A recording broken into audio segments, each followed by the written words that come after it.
नमस्कार दोस्तों, मैं हूं मंदार और आप सबका स्वागत है मेरे चैनल इट्स माय टेक में। दोस्तों, आज के इस वीडियो में हम ये देखेंगे कि क्या ये Amazon बेसिक का लैपटॉप कूलिंग पैड वाकई में काम करता है या नहीं। मैंने हाल ही में Asus का Scar 17 2022 एडिशन का हाई एंड लैपटॉप खरीदा है, जिसमें 12900H प्रोसेसर है, उसी के साथ 3070 Ti ये ग्राफिक्स कार्ड भी है। ओवरऑल जब ये दोनों ही चीजें अपने फुल कैपेसिटी पे रन होती है, भले ही लैपटॉप की कूलिंग लाजवाब है, लेकिन टेम्परेचर्स अच्छे खासे 90 डिग्री या कभी कभी उसके ऊपर भी पहुंच जाते हैं। तो आज के वीडियो में हम ये टेस्ट करेंगे कि क्या कूलिंग पैड्स इसमें वाकई मददगार साबित होते हैं और अच्छी तरह से हमारे टेम्परेचर्स नीचे लाते हैं या नहीं। उसी के साथ ये भी देखेंगे कि इर्गोनॉमिकली ये कितने हमें बेनिफिशियल साबित होते हैं लैपटॉप के लिए। दोस्तों, ये पर्टिकुलर कूलिंग पैड मैंने अमेजोन से 2000 रुपये में खरीदा है, लेकिन अगर आप इसके पिछली साइड पे देखें तो इसकी MRP 1499 ही दर्शाई गई है। अब ये MRP में डिफरेंस क्यों है मैं नहीं जानता। मैं अमेजोन से ज़रूर बात करके इस प्रॉब्लम को सॉल्व करने की कोशिश करूंगा। तो चलिए अनबॉक्सिंग से शुरुआत करते हैं। तो दोस्तों, इसका अगर हम बॉक्स देखें तो ये अमेजोन बेसिक की एक्सेसरी होने की वजह से व्हाइट कलर में बॉक्स है, जिसमें यहाँ पे अमेजोन बेसिक लिखा गया है। RGB laptop cooling pad 12 inch से लेके 17 इंच तक के मैकबुक या लैपटॉप्स को सपोर्ट करता है। अगर पिछली साइड पे देखें तो ये बाकी की डिटेल्स दी गई है। अगर हम इसके बॉक्स को खोलें तो ये हमारा कूलिंग पैड मिलता है और ये USB type A to type A cable मिलती है। कुछ इस तरह से ये हमारा यहाँ पे कूलिंग पैड है। पिछली तरफ ये इंस्ट्रक्शंस मैनुअल दिया गया है और एक डिटेल जो काफ़ी इम्पोर्टेंट होती है किसी भी कूलिंग पैड के लिए वो दी गई है, वो ये है कि इसमें USB पास थ्रू है। तो आप जो एक USB पोर्ट यहाँ पे इस्तेमाल करेंगे आपको वापस मिल जाता है। ऐसे डिवाइसेस जिसको काफ़ी कम बैंडविड्थ लगती है, जैसे कि वायरलेस कीबोर्ड या वायरलेस माउस के डोंगल्स को लगा सकते हैं। ये पास थ्रू होने की वजह से आपके लैपटॉप का पोर्ट वेस्ट नहीं जाता है। तो ये कूलिंग पैड में होना काफ़ी इम्पोर्टेंट है। ऊपर अमेजोन बेसिक की ब्रांडिंग दी गई है, 2 जगहों पे प्लास्टिक दी गई है, X मार्क यहाँ पे बना हुआ है और ये पूरा ही जो ऊपर का पोर्शन है ये मेटालिक मैश में कवर्ड है और इस मैश की क्वालिटी काफ़ी अच्छी है, स्ट्रॉन्ग है।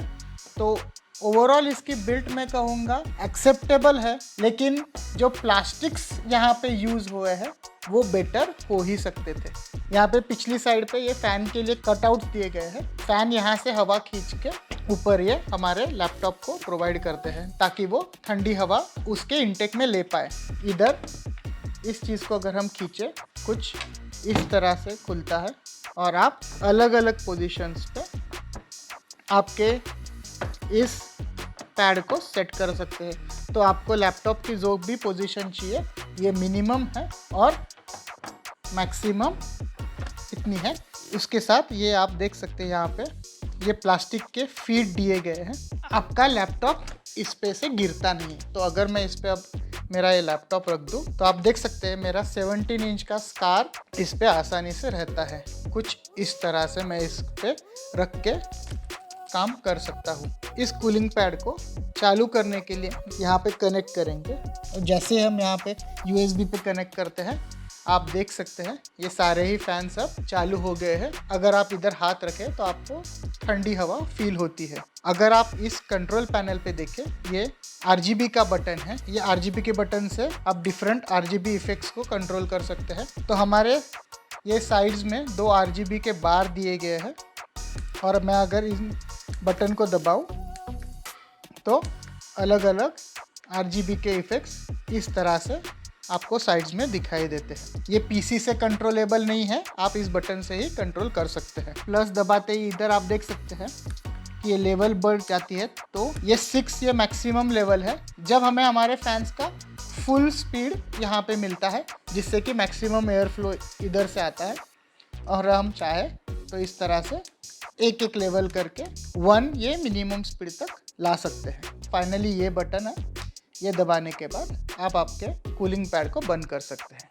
ये टेस्टिंग करने के लिए हम सिंथेटिक बेंचमार्क का इस्तेमाल करेंगे। पहले मैं टेबल पे इस तरह से लैपटॉप को रख के वो टेस्ट रन करूंगा। टेम्परेचर्स मॉनिटर करेंगे, उसी के साथ परफॉर्मेंस को मॉनिटर करेंगे और फिर कूलिंग पैड पे रखने के बाद हम वही टेस्ट को वापस करके देखेंगे कि हमें कोई डिफरेंस मिलता है या नहीं। तो चलिए शुरू करते हैं। 3D टाइम्सपाई और टाइम्सपाई एक्सट्रीम के बेंचमार्क्स ये रहे जिसमें काफ़ी नॉमिनल डिफरेंस है। टेम्परेचर में भी स्लाइट डिफरेंसेस ही है। अगर ज़्यादा थर्मल हेडरूम मिल जाती तो डेफिनेटली हमें परफॉर्मेंस में वो दिखता था। अगर सिनेबेंच R23 के मल्टीकोर परफॉर्मेंस को देखें तो उसमें सबसे ज़्यादा हमें बेनिफिट मिल रहा है, वो भी सिर्फ नॉमिनल 3.5% का ही है।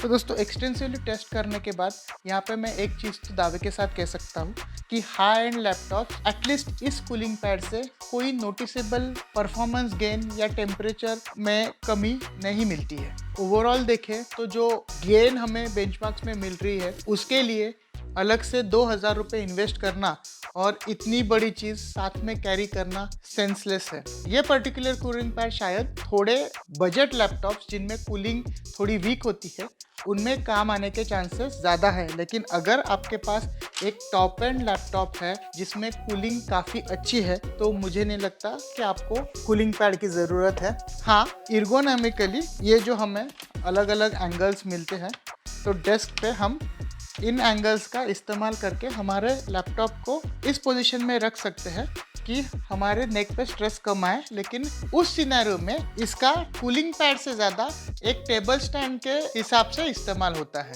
अगर मुझे मौका मिला तो मैं अलग अलग ब्रांड्स के कूलिंग पैड के साथ इस लैपटॉप को ज़रूर टेस्ट करूँगा, जिससे कि हमें ये समझ आएगा कि क्या हाई एंड लैपटॉप्स को कूलिंग पैड की ज़रूरत है या उन्हें डिज़ाइन ही इतनी अच्छी तरह से किया जाता है कि उन्हें कूलिंग पैड की ज़रूरत नहीं पड़ती।